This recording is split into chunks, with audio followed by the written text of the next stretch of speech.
the state to nearly go broke before. Hey, just let's hire him again and let him finish the job, right? Isn't that the way things work now? So I guess once Obama's, once his term is done as president, what are they going to elect him again to the Illinois State Senate so he can finish screwing up the state of Illinois? I mean, he's done a good job on a national level, so will his power and clout allow him to be able to do the same thing or worse on the state level? Oh, will Michelle Obama run for office?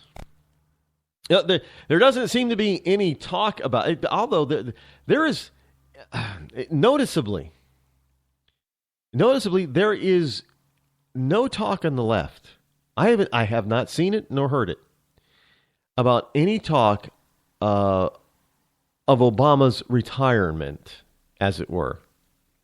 What's he going to do after he's no longer president? And what's Michelle going to do? I mean, Michelle is like Hillary. She's a strong, smart lady. What is she going to run for? Is she going to follow in the footsteps of Hillary and run for like Illinois State? I don't know. Are they going to move to Hawaii? They seem to like Martha's Vineyard a lot. Oh God, would they move to Massachusetts? Oh boy, that's a scary thought. But is she going to move? Are they going to move to Massachusetts so she can run for Senate? The Senate here in Massachusetts. I mean, there's 2 senator seats, but there's already a woman that has one of the seats. Elizabeth Warren. Please, somebody in Massachusetts has got to knock her off the next election down there. Really, I'm tired of listening to her. She's an inane boob that doesn't really know how to tell the truth. She's just an inane boob. But we haven't heard much about what the Obamas are going to do after 2016. So the question is, are they going to follow in the Clintons' footsteps? Are they going to shop around for a Senate seat? Yeah. Hey, will Michelle Obama and Barack move to California so Michelle can run for, let's say, the House in Cal? There's a bunch of Democrats out there that are retiring or will be retiring in the next 2 to 4 years. Probably. Well, if we can't get rid of them by voting them out, hopefully they'll retire. Like Barbara Boxer and Maxine Waters and Nancy Pelosi et al. So are the Obamas going to shop around, shop for a seat, a congressional seat or a Senate seat like the Clintons did? And then once Hillary's too old and too gray and probably too dead, literally 6 feet under, because the woman's like going to be 70 soon. So in I don't know, 6 or 8 years. Is Michelle going to come out and say, yeah, I'm going to run for president? And is everybody just going, yeah, Michelle, she's great. She's going to be great.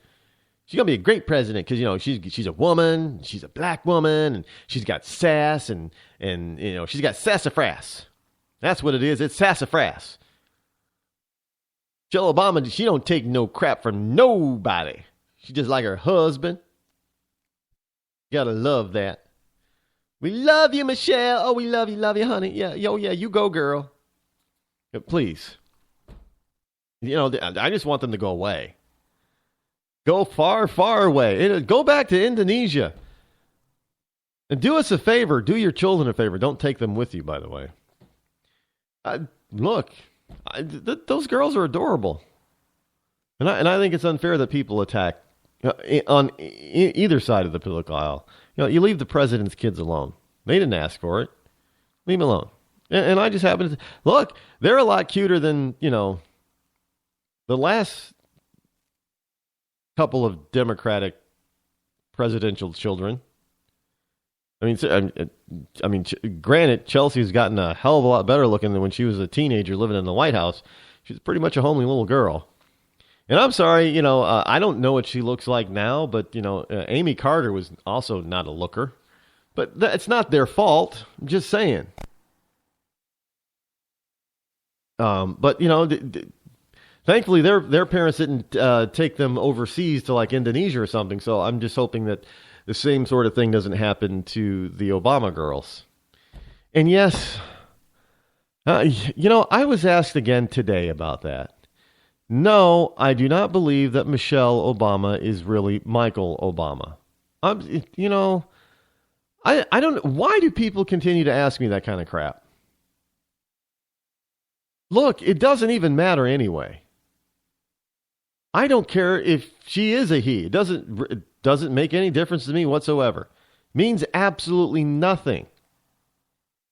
Other than the fact that, if she is letting her gender or lack thereof, influence the policy that she wants to foist upon us through her husband and through the office of the first, well, it's not even an office of the first lady, but through the position of first lady of the United States. That's right. There is no office of the first lady, by the way. It's an honorary position, but which Michelle has taken to a whole new level of being an authoritarian when it comes to that. But well, yeah, it is. It's true. However, the bill in California, the tobacco interest group such as the Cigar Association of America told Fox News on Wednesday that they will be looking into different tactics to fight the tax, but no decisions have been made yet. So I hope they do fight it and fight it very hard because, I happen to like cigars, and this tax, really. Can you imagine that such a tax increase on cigars? No, the cigars are not like cigarettes, where cigarettes are bought by the pack. Cigars are not generally bought by the pack because a pack can be rather pricey. So it would be, well, not necessarily. I mean, good cigars don't come in a pack; they come in a box. Buy them by the box, and it depends on the brand and the size, how many come in. But it's usually 12 sticks in a box. Some boxes will have 16 or 24 depending on their size, but usually the average is about 12 sticks in a box. And I don't know how they're going to apply. Is it going to be $2 a stick? That's going to be damaging to the cigar industry. And yes, I know but what are they going to do with the money? Now, the bill to increase the smoking age passed unanimously already in the Senate Health Committee with bipartisan support. What are Republicans doing voting for such nonsense? Oh, I know. Again, it's California. It is California. I get it. Well, this next story is not out of California, but look, I told you something like this was going to happen. It was only a matter of time. And I was talking about this a long time ago. Back when I first started, around 2009, 2010, I talked about this type of thing happening. And it was going to happen sooner rather than later. Well, the sooner was not as soon as I thought it was going to happen, but it is happening now. Milwaukee's Badger Guns is being sued for supplying gun used to shoot cops. A former state Supreme Court justice. Now, I don't know of any other case like it. That's right. A trial over whether a gun shop bears responsibility for selling a weapon that was ultimately used to seriously injure two cops is underway in Wisconsin. So, the gun shop owner is supposed to be a soothsayer or a seer or, a fortune teller with every customer that comes to the door. The customer is legal. They're able to legally own a firearm, so they legally buy the firearm, and then, sometime later, they use it for an illegal deed, but it's the gun shop's fault, and they're responsible for it? No, I don't think so, but I told you this was coming, folks. I told you. Now, Milwaukee police officer Brian Norberg and former officer Graham Kunish accused Badger Guns, a firearms store in West Milwaukee, of negligence for selling a Taurus handgun on May 4th back in 2009 to straw buyer Jacob Collins, who in turn gave it to Julius Burton, an 18-year-old with a criminal history. So we're supposed to know what they're going to do with the gun and who they're going to give it to after they buy it from. Let's say you're the gun store owner. So you're supposed to know ahead of time. I don't know. What are you going to do? Ask your customer. Hey, Mr. Customer, Mr. Gun Customer, what you going to do with this gun? Use it for protection, or use it for target practice because I like the shooting sports. Okay, you're going to give this gun or sell this gun to somebody else that may not have a legal right to own or bear a firearm? Well, of course I won't. I'll be using the gun myself instead. And then a couple of years down the line, they go ahead and they, the gun ends up in a criminal's hands. How is the store responsible for that? Well, it's because it's typical of the left that they feel that they have to blame somebody. They got to blame somebody else for the problems. They cannot take responsibility for themselves. Look, guns don't kill people.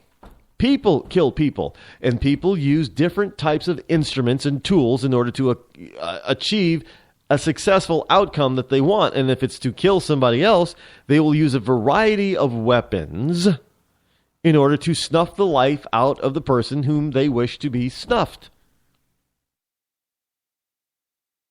It could be a gun. Are we now going to start holding knife manufacturers in places that sell knives? Like Target and Walmart and Bed Bath and Beyond. Hey, you guys, you sold that butcher knife that was used in a crime,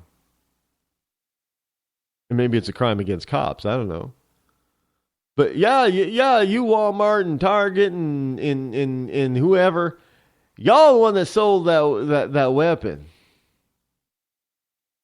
You sold the weapon to a law-abiding citizen at the time. It doesn't matter, but you should have known they was going to commit a heinous crime. Heinous. Just a seriously heinous crime. So why is it guns are singled out? Why not? Knives can kill people just as easily. Really, they can. Cops can be injured, maimed, and killed by knives, and they have been. Cops don't die just by shooting. There is a plethora of methods of death by perpetrator to cops. And police officers know this. They know it. That's why they're usually a little bit more careful around people that they're not familiar with. But yeah, so the Brady Campaign to Prevent Gun Violence has filed lawsuits against Badger Guns on behalf of the officers. I don't... Yeah, folks, it is what it is, but I'm telling you, this is not a good precedence that's being set here. Now, sure, first of all, the case should be tossed out, but it is in Wisconsin, and I know Scott Walker is the governor over there, but there were years and years of liberal governors appointing liberal judges, so this case probably will not be thrown out and will be heard. And the biggest fear is that this company, this small little gun shop, will be found culpable and responsible for the shoot, and they'll be bankrupt. But don't doubt me. That's the whole point. Let's bankrupt anybody if we can't get a law, so says the liberal. If we can't get a law passed to curtail the activity that you are engaging in that we don't like, then we're going to get a judge to do it for us, and we'll just bankrupt you. Didn't Obama say that about the coal industry? Yeah. You can have a coal plant. But, we'll bankrupt you with my policies against coal power because it's dirty. We don't like it, don't want it, and I'm just going to bankrupt you. Plain and simple. So don't build a coal plant that produces energy because I'm going to bankrupt you. So don't own a gun shop because if somebody happens to use it in a crime, even though you didn't know that they were going to use it, you should have known. And so we're going to bankrupt you. And that's how we get rid of you. This is how they're going to do it, folks. They are going to try to bankrupt anybody and everybody from now on with if you are doing something that they don't like.